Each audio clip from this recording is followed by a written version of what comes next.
My name is Oscar, and 12 years ago, my sister Vanessa knocked on my door at 2 in the morning with 4 crying kids and 2 garbage bags of clothes. Oscar, please, she said, her mascara running down her face. I just need a week, maybe 2. I can't do this anymore. I need to find myself. I looked at her 4 children, ages 2, 4, 6, and 8 at the time, standing behind her in their pajamas. Vanessa, you can't just abandon your kids, I said. I'm not abandoning them. It's temporary. Brad left me, I lost my job, and I'm drowning here. You're my brother. Family helps family, right? What was I supposed to do? Let 4 kids go into foster care? Fine, I said. 1 week. That was 12 years ago. She never came back. She never called. She never sent money or birthday cards.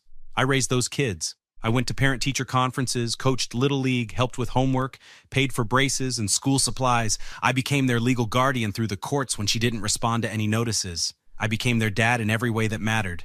Then last month, she showed up at my door again. Hi, Oscar, she said, looking polished and perfect in designer clothes.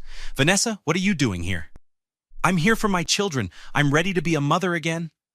I stared at her in disbelief. You've got to be kidding me. I'm getting married, Oscar.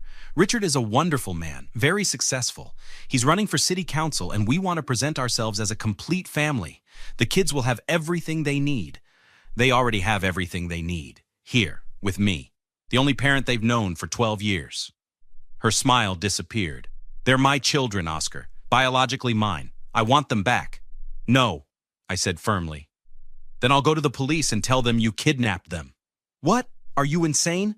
You took my children and kept them from me for 12 years. That's parental kidnapping, Oscar. I could have you arrested, unless you hand them over voluntarily.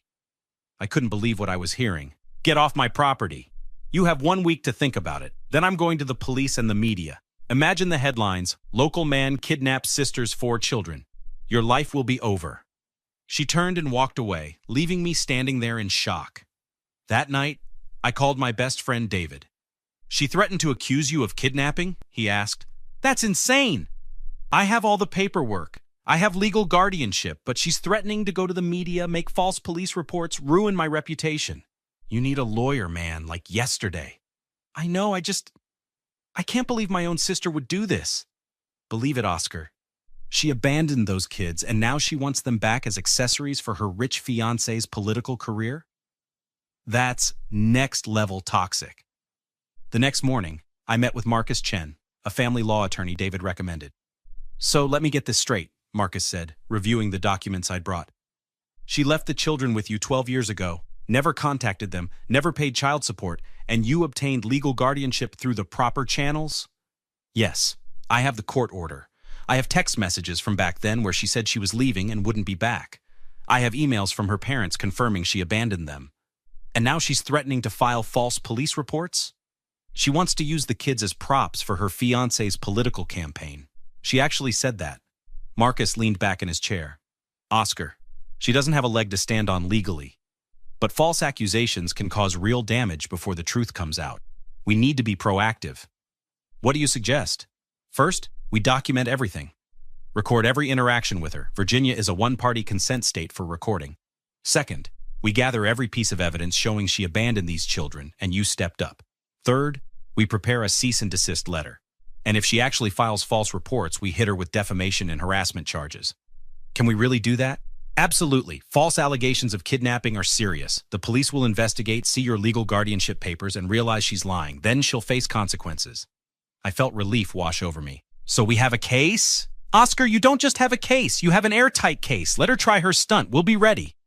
That evening, I sat down with the kids. Emma, now 17, looked at me with concern.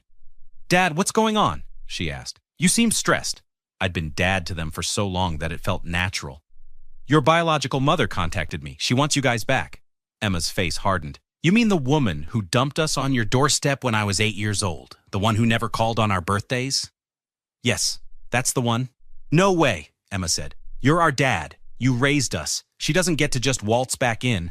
She's threatening to accuse me of kidnapping you. That's ridiculous. You have legal guardianship. We'll testify that she abandoned us. I remember everything, Dad. I remember her leaving us with trash bags of clothes. I remember crying for weeks, asking when Mommy was coming back. I remember you reading to us every night and promising you'd never leave us.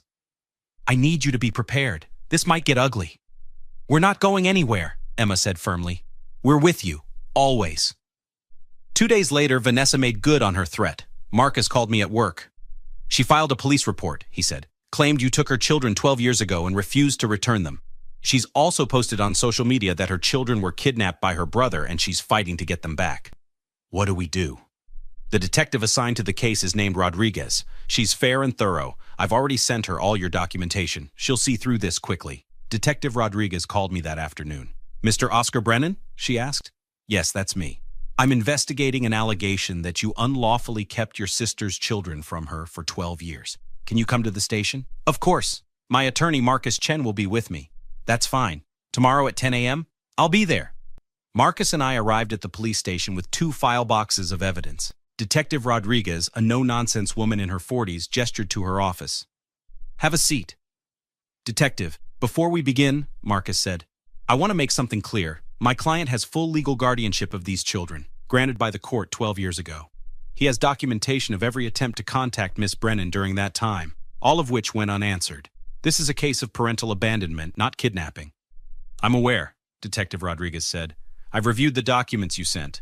I've also reviewed Miss Brennan's social media posts and interviewed several witnesses, but I need to hear Mr. Brennan's side directly. I told her everything. The 2 a.m. drop-off, the promises of just a week, the years of silence, the legal guardianship proceedings where Vanessa never responded. Do you have the original text messages from 12 years ago? She asked. Yes, I backed up my old phone. Marcus has copies. Marcus handed over printed screenshots. Vanessa's messages were damning. I can't do this anymore. I need to live my life. You're better at this than me anyway. And she never contacted the children? Never sent money?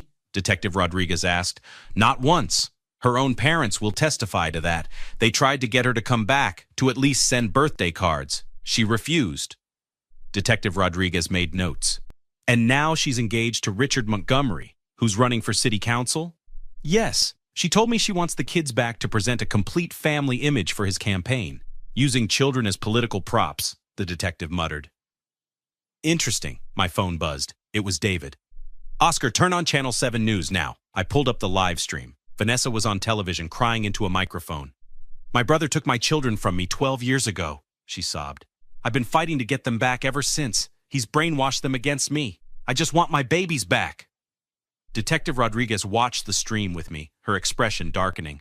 That's a false public statement, Marcus said. She's knowingly lying to the media. I'm aware, Detective Rodriguez said coldly. Mr. Brennan, would you consent to the children being interviewed? Absolutely. Emma especially remembers everything. 2 hours later, Emma sat in the interview room with a child advocate present. Emma, can you tell me what you remember about your mother leaving? Detective Rodriguez asked gently. I remember all of it, Emma said clearly. I was 8 years old. It was 2 a.m. She woke us up, threw our clothes in trash bags, and drove us to Uncle Oscar's apartment. She was crying and said she needed to find herself. She promised it would just be a week. And did she come back? Never. Not for birthdays, not for Christmas, not for my middle school graduation. Uncle Oscar, Dad, he became our parent. He tucked us in, helped with homework, coached my brother's baseball team. He's the only real parent we've ever had. If your biological mother wanted you to live with her, how would you feel? Emma looked directly at the camera. I'd refuse. I'm 17. I have a say. She abandoned us. You don't get to abandon your kids for 12 years and then demand them back because it's convenient for your political career. Detective Rodriguez nodded. Thank you, Emma. You're very brave. The next day, Detective Rodriguez called Marcus. We're filing charges against Vanessa Brennan, she said. Filing a false police report, defamation, and we're recommending the DA pursue charges for making false statements to the media. Mr. Montgomery has also ended their engagement after we contacted him with the evidence. I felt vindicated but exhausted. The court hearing 2 weeks later was the final confrontation. Vanessa sat across from me with her attorney, a public defender who looked deeply uncomfortable. The judge reviewed the evidence, my legal guardianship papers, text messages, witness statements, Detective Rodriguez's report, and Emma's recorded interview. Miss Brennan, the judge said sternly, you abandoned 4 minor children with your brother 12 years ago. You made no effort to contact them or support them financially. Your brother obtained legal guardianship through proper channels after you failed to respond to court notices. Now you filed false police reports and made false public statements claiming kidnapping. Do you understand the severity of these actions? Vanessa's face was pale. Your Honor, I was young and overwhelmed.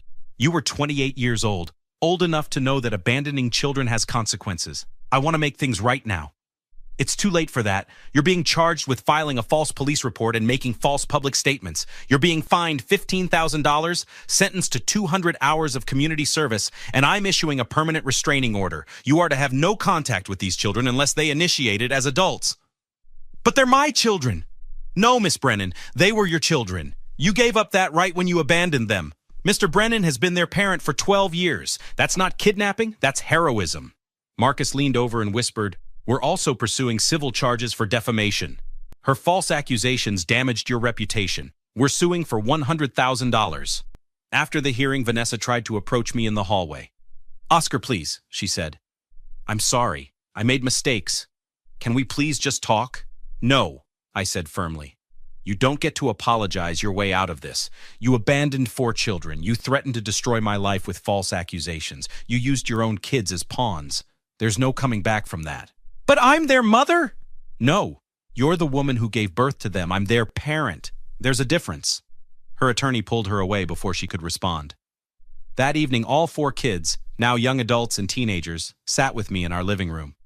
"We won," Emma said, hugging me. "We did," I agreed.